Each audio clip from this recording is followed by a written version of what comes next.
I'm Derek Wages. Zach McDaniel. Kathy McDaniel. Jim McDaniel. Andy Bishop. Sue Bishop. Alright, well, good morning. My name is Megan Allen. I'm here to talk to you this morning about J.R.R. Tolkien. John Ronald Reuel Tolkien was a South African-born, English-raised author whose works have been a literary phenomenon since they were first published in 1938. His most famous works include The Hobbit and the Lord of the Rings trilogy.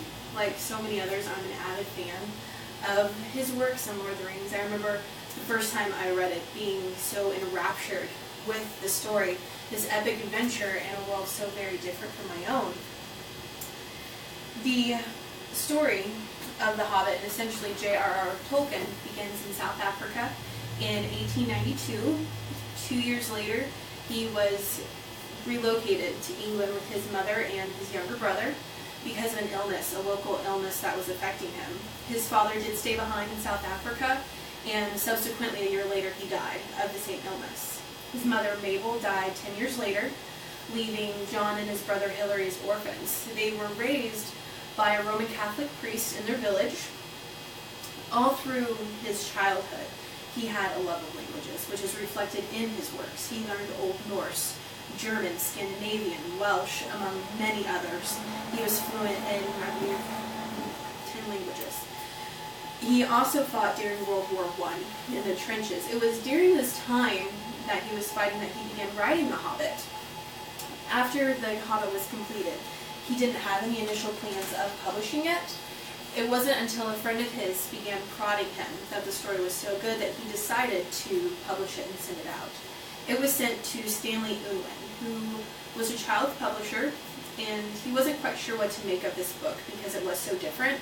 So he gave it to his adolescent son, Rainer, who read it and loved it and convinced his father to publish The Hobbit.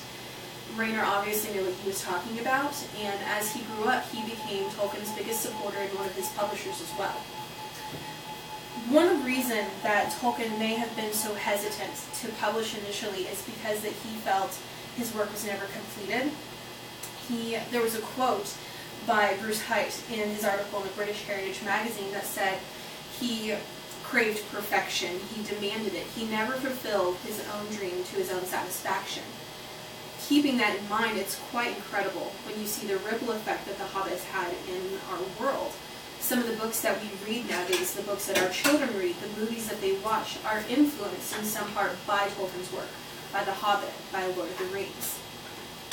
The inhabitants of Middle-earth influence our country, our world, as the readers try to emulate the traits that are highlighted so well in these books. Traits like Samwise Gamgee's bravery, Aragorn's sense of duty, The Hobbit's unwavering devotion to family, to friends, well, to food as well.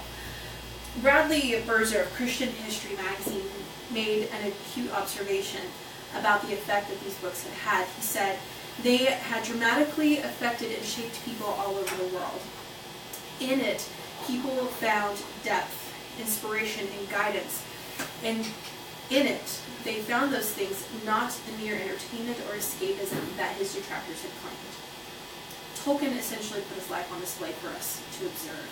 He mirrors his own love for the English countryside, for food, for family, for waistcoats in his depiction of the hobbits and their embrace of the simple pleasures of life.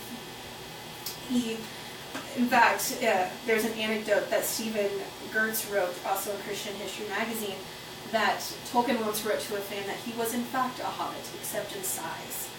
His experiences during World War I in the trenches, the things that he saw, that desperation, that depression, is mirrored in Frodo and Sam's journey through the Dead Marshes and the Two Towers.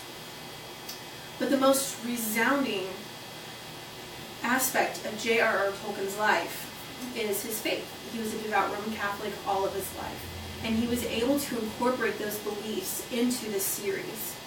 The central concept of Lord of the Rings that there is this evil that is pervading Middle-earth. This evil has been allowed to continue and grow because of selfishness and because of greed. These traits are shown when Isildur does not destroy the ring, but instead keeps it for his own power, his own gain. And the villain in this story is not always a in-your-face, forefront type character. Instead is this sly, slinking shadow that erodes at the foundation of good. That in itself is an allegory of the evil, the sin that pervades our world, and the battle that we must fight against it daily. While showing us his life, his interests through the books, Tolkien may have also given a clue to how he felt when writing these books. When you read Lord of the Rings, you see Frodo time and time again, he falls, he stumbles, he grows weaker to resist the power of the ring, that temptation of anything being possible by having the ring. But we also see Samwise Gamgee, this unlikely hobbit hero, who continually encourages Frodo, who eventually picks up Frodo when he can no longer walk, so he can complete the goal. In that, we may be seeing a reflection of how Tolkien felt when faced with the task of having to write a follow-up to The Hobbit. He felt overwhelmed by it, but his family was continuously there.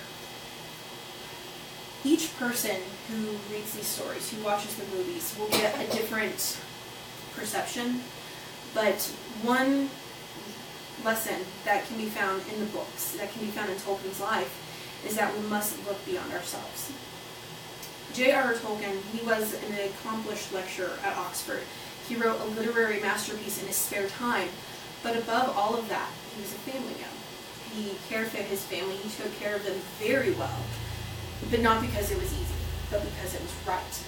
Sam and Frodo, the rest of the Fellowship, they looked beyond themselves, beyond their own prejudices, their own failings, and their own doubts, whether or not this could be accomplished to save those who could not save themselves.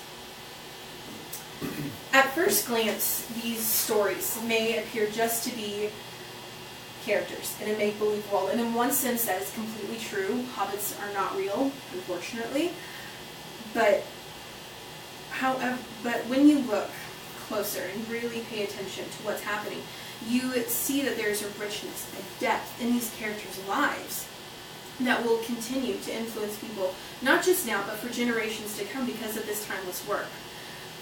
We see individuals becoming more than they ever dreamed that they could possibly be. We see them overcoming obstacles in their path. We see them face the evil, the capacity for evil within themselves, and the battle that they do to overcome that. In summary, J.R.R. Tolkien left a legacy, whether in his life or in this book, of family, of friendship, of having faith in yourself, in those next to you, and in those above you.